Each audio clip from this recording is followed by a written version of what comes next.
Assalamualaikum warahmatullahi wabarakatuh. Apa kabar kalian semua? Semoga dalam keadaan sehat selalu.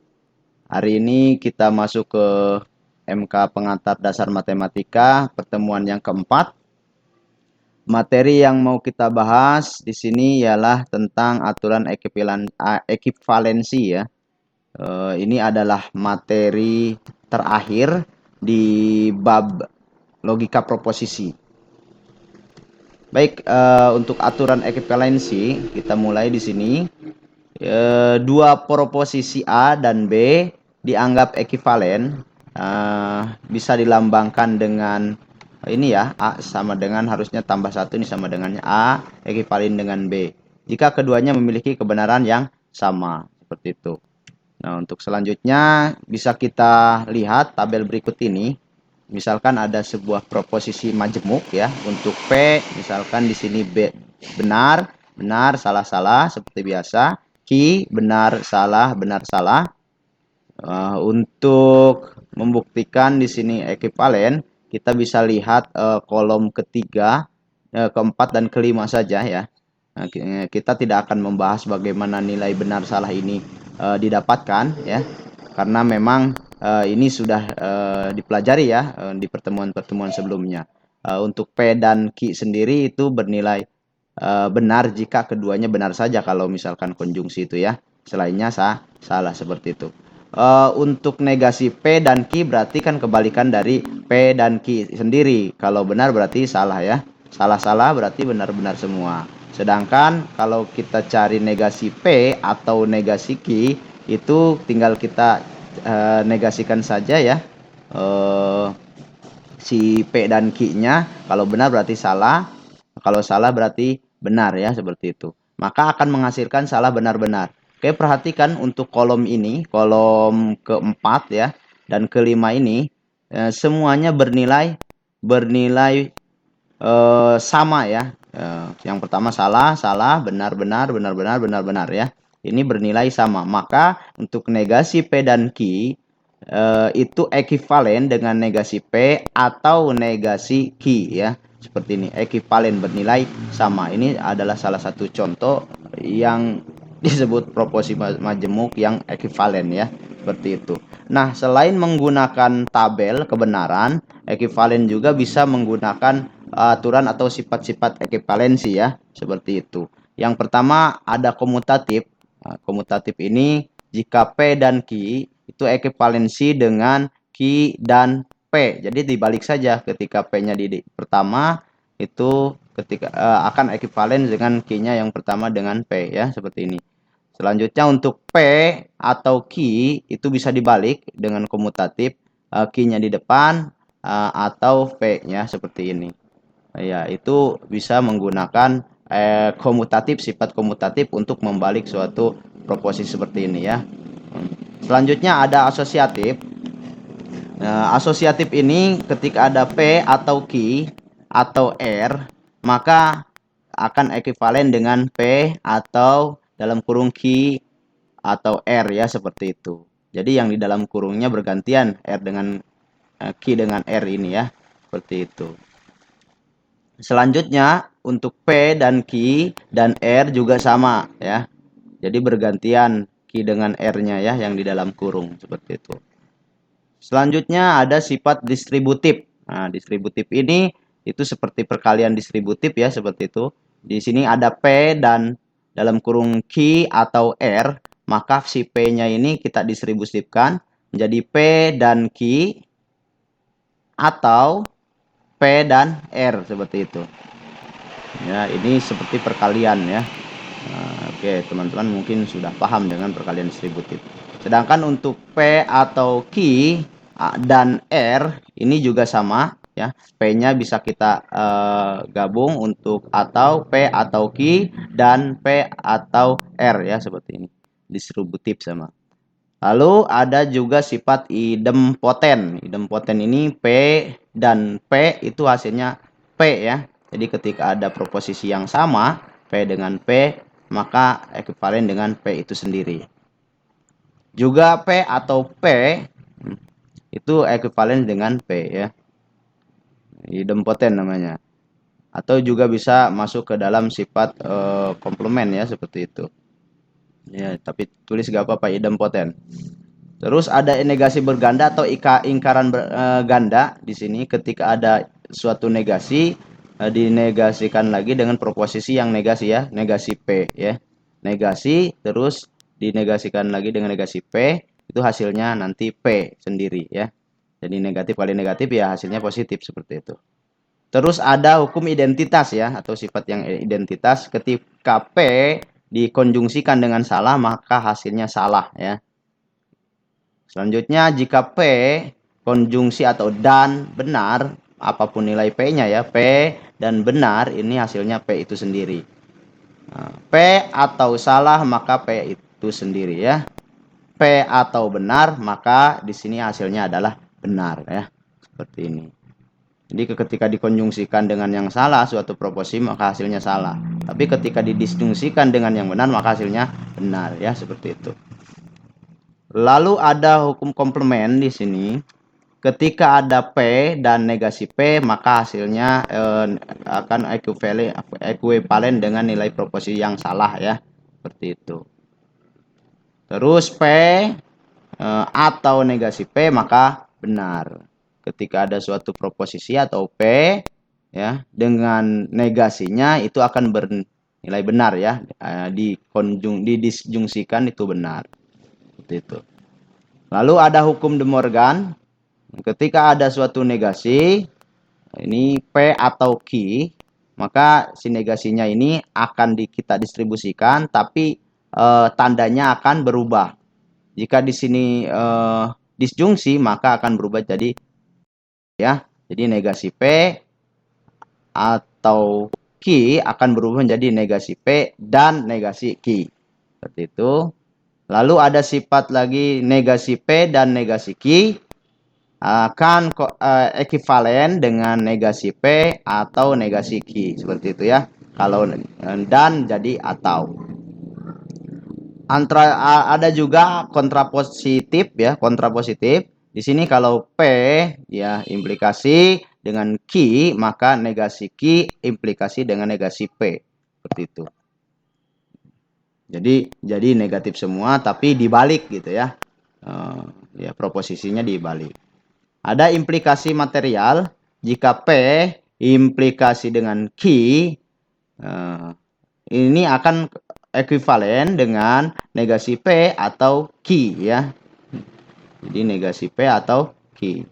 Terakhir ada ekivalen material ya, keekivalenan material ya. Jadi P biimplikasi Q itu akan ekivalen dengan P implikasi Q dan Q implikasi P. Selanjutnya jika P biimplikasi Q maka akan ekivalen dengan P dan Q atau negasi P dan negasi Q, seperti itu.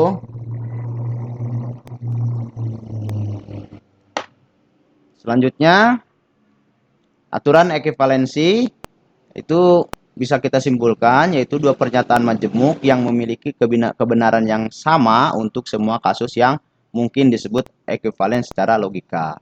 Ini notasinya P ekivalen dengan Q, berarti ini bisa dibaca juga P dan Q ekivalen secara logika.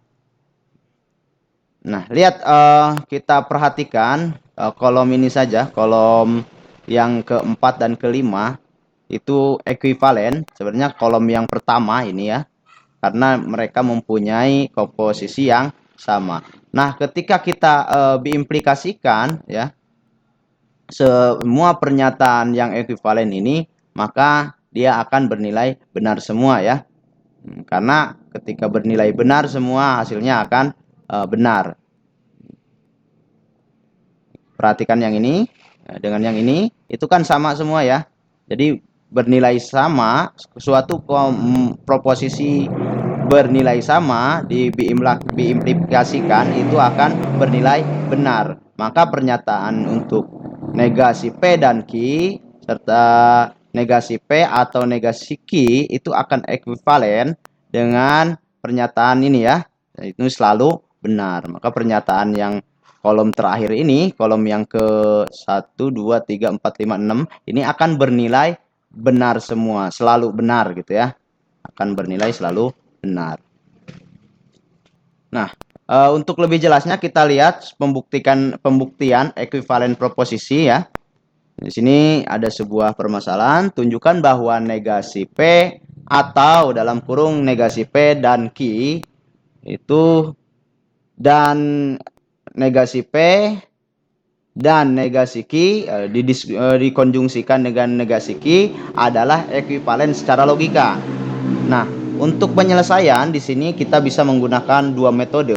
Kita coba metode yang pertama yaitu menggunakan tabel kebenaran. Seperti biasa kita gunakan P ini 4 nilai proposisi ya, benar, benar, salah, salah. Untuk Q benar, salah, benar, salah. Lalu karena memang di sini kita ada negasi P dan negasi Q, kita buat kolom untuk negasi P. Negasi P-nya ini berlawanan dengan P ya. Benar ya, salah, benar, salah, salah, benar, salah, benar ya. Seperti itu. Juga untuk negasi Q, ini berarti kebalikan dari si Q-nya. B benar, salah ya, salah, benar, benar, salah, salah, benar. Oke, sudah 2. Maka kita akan, sebelum lanjut ke yang lain, kita lihat dulu di sini ada suatu proposisi majemuk negasi P dan negasi Q. Negasi P kita konjungsikan dengan negasi Q. Ini dulu kita akan buat ya. Negasi P berarti negasi P, nilai negasi P ini kita konjungsikan dengan Q ya, dengan Q sendiri seperti itu. Maka ketika kita konjungsikan si negasi P ini salah dengan benar, itu hasilnya salah.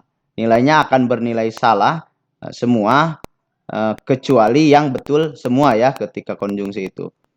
Ya, di sini sudah ada nilai benar dan benarnya, maka ini benar ya. Selainnya bernilai salah ya untuk konjungsi sendiri. Nah, selanjutnya kita akan mencari yang nilai tadi ini disjungsikan dengan si P ya. Disjungsikan dengan si P, maka nilai yang ini negasi P dan Q akan kita konjungsikan dengan si P. P di sini bernilai benar, benar dengan salah ya benar ya. Ingat ketika didisjungsikan minimal ada satu pernyataan yang benar, itu akan bernilai benar ya. Benar dengan salah benar, salah dengan benar benar. Ketika salah dengan salah ya berarti salah. Ini hasilnya, sehingga kita akan dapatkan, tinggal dinegasikan saja nih ya. Untuk yang pernyataan pertama ini kita negasikan, maka kebalikan dari benar ya salah, kebalikan dari benar ya salah, benar, salah, salah, benar. Oke, itu ya. Kita dapatkan nilai yang pertama, pernyataan majemuk yang pertama, proporsi majemuk yang pertama. Tinggal kita nyari yang keduanya yang ini. Apakah bernilai sama? Negasi P dikonjungsikan dengan negasi Q. Ya, ini aja saya ya. Negasi P ini salah dengan salah ya salah, salah dengan benar salah, salah dengan benar, benar dengan salah salah. Hanya bernilai benar dan benar yang menilainya benar. Nah, ini berarti mempunyai pernyataan yang sama ya. Pernyataan atau nilai proposisi yang sama semua. Salah, salah, salah, salah, salah, salah, benar dan benar. Maka bisa dikatakan dua pernyataan proposisi yang menjemuk ini itu bernilai itu ialah ekuivalen secara logika, terbukti ya. Nah, terbukti bahwa pernyataan ini adalah ekuivalen ya. Selanjutnya, bagaimana dengan metode yang kedua, yaitu menggunakan sekumpulan ekuivalensi atau sifat-sifat ekuivalensi ya. Kita tuliskan dulu pernyataan majemuk yang pertamanya, proposisi majemuk yang pertama, yaitu negasi P. Ya, kita sediakan dulu ya untuk mempermudah tabel sifat-sifat ekuivalensinya. Kita tuliskan dulu yang P, negasi P, atau negasi P dan Q ya. Nah, nilai proposisi ini akan bernilai negasi P dan negasi P dan Q ya. Nah, ini menggunakan hukum apa? Hukum De Morgan ya. Nah, hukum De Morgan, karena memang ketika ada negasi kita akan distribusikan negasinya, tapi tandanya akan berubah. anggap si negasi P dan Q ini adalah sebuah pernyataan Q ya. Sebuah Q ya, kita gabung sebuah Q, maka negasi ini akan kita kalikan ke P, berarti negasi P ini kita kalikan ke pernyataan majemuk ini yang Q, sehingga menjadi negasi dalam kurung negasi P dan Q. Tandanya berubah, tadinya atau jadi dan ya, seperti itu. Lalu akan berubah juga menjadi, karena ya memang ada yang kita bisa negasikan di sini ya. Oke, negasi P dan Q ini akan berubah ketika kita kalikan negasi ke negasi P-nya, kita kalikan ke sini ya. Terus tandanya akan berubah dan menjadi atau. Negasi dikalikan dengan Q menjadi negasi Q. Ini menggunakan hukum De Morgan ya untuk yang kedua ini ya. Oke, sedangkan yang awalnya tetap. Lalu kita akan kalikan si negasi ini ke dalam, sehingga kita butuh sifat yang disebut dengan negasi berganda atau lingkaran ganda ya. Itu kita kalikan sehingga negasi kali negasi P akan hasilnya P ya. Negasi kali negasi Q ya, karena sudah dikalikan ya. Ini saja yang ini. Berarti negasi Q masih ya. Seperti itu. Karena negasi ini sudah dikalikan ke negasi Q. Harusnya kurungnya sudah dibuka seperti itu. Lalu akan kita gunakan sifat distributif ya. Si negasi P ini kita akan kalikan ke dalam kurung ini, negasi P dan negasi P ya. Ketika dikalikan seperti ini, terus negasi P tandanya dulu atau negasi P dikalikan ke negasi Q, sehingga negasi P dan negasi Q ya, seperti ini. Oke, ini menggunakan sifat distributif. Selanjutnya kita gunakan hukum komutatif. Mana hukum komutatif? Sini komutatif ya. Jika P dan Q maka Q dan P. Jika P atau Q maka Q atau P. Ya, ini bisa kita gunakan untuk mengubah si negasi P dan P ini, kita akan balik supaya kita bisa gunakan hukum yang lainnya ya. Negasi P-nya akan berada di belakang, sedangkan P-nya akan di depan. Sedangkan yang ini masih tetap ya, seperti itu. Sehingga kita gunakan komplement di sini, komplement ketika ada P dan negasi P ini bernilai salah ya. Maka ini untuk pernyataan yang pertama ini nilainya adalah salah. Atau yang keduanya ini masih sama seperti ini, negasi P dan negasi Q. Ini komplement ya, menggunakan sifat komplement. Lalu kita akan balik ya. Si negasi P dengan negasi Q ini ada berada di depan atau negasi salahnya ada di belakang sini ya. Oke, ini menggunakan sifat komutatif ya. Sifat komutatif dibalik boleh. Sehingga kalau sudah seperti ini bisa kita gunakan hukum identitas ya. Hukum identitas itu apapun pernyataan ini kita anggap suatu pernyataan majemuk ya. Mana identitas ini? Identitas ini ya. P atau salah maka hasilnya negasi itu sendiri ya. Jadi suatu proposisi disjungsikan dengan yang salah maka hasilnya suatu proposisi itu sendiri. Maka berlaku untuk ini juga ya. Negasi P dan negasi Q disjungsikan dengan S maka hasilnya akan nilai negasi P dan negasi Q sendiri. Maka terbukti bahwa untuk negasi P atau negasi P konjungsi Q itu ekuivalen secara logika dengan negasi P dan negasi Q. Nah, itu saja. Mudah-mudahan bisa teman-teman pahami untuk materi kali ini. Pembuktian ekuivalen ini adalah materi yang terakhir yang ada di bab logika proposisi ya. Nah, untuk lebih memantapkan lagi, silakan teman-teman kerjakan untuk tugas pertemuan 4. Ini ada yang nomor 1 ya, dan 2 soal saja ini bisa dikerjakan dan dikumpulkan seperti biasa di Teams ya. Oke, kita cukupkan pertemuan kali ini. Kurang lebihnya mohon maaf. Mudah-mudahan bermanfaat. Wabillahi taufiq wal hidayah. Wassalamualaikum warahmatullahi wabarakatuh.